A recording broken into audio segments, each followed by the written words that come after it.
It's Julia here with Attended Life, and today I have a slow living recipe for you. We'll be pickling our garlic scapes, which is going to be a ferment, and it'll be super simple. So what slow living means to me in the context of food and recipes is just taking the time and the space to pause and get really intentional about what we're feeding ourselves and our families.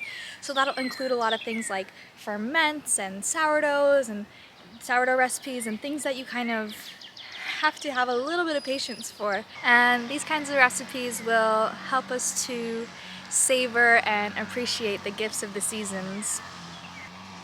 I also have a wild food series, so if you're new here, go check that out. That's more with foraging type of stuff, with wildflowers and wild foods.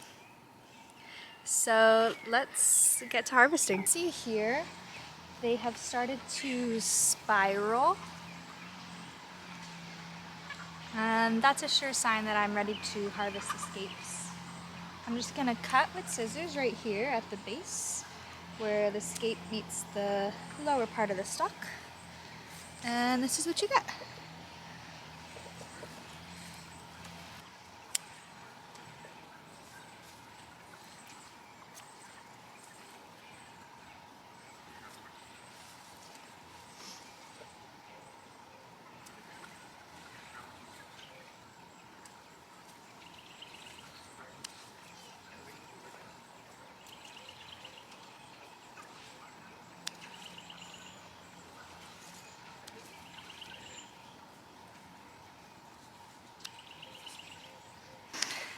And this means that our garlic bulbs should be ready to harvest in just a few short weeks.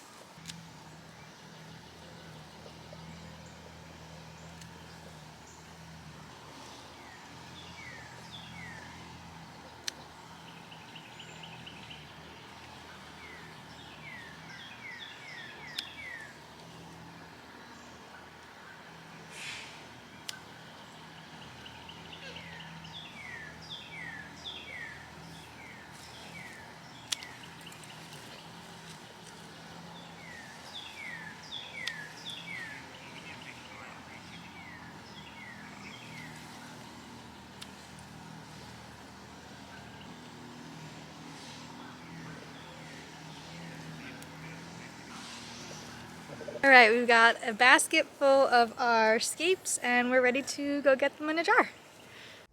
We'll start by making our brine. So here I used 1 tablespoon of kosher salt in 2 cups of water.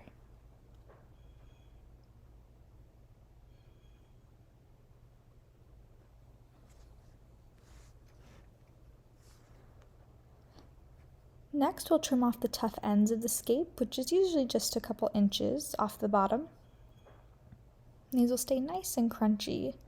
We just want to get those tough stems off. Then to pack the jar, we'll wrap the scapes up in a curl and just place them in, fitting as many as you can into the jar.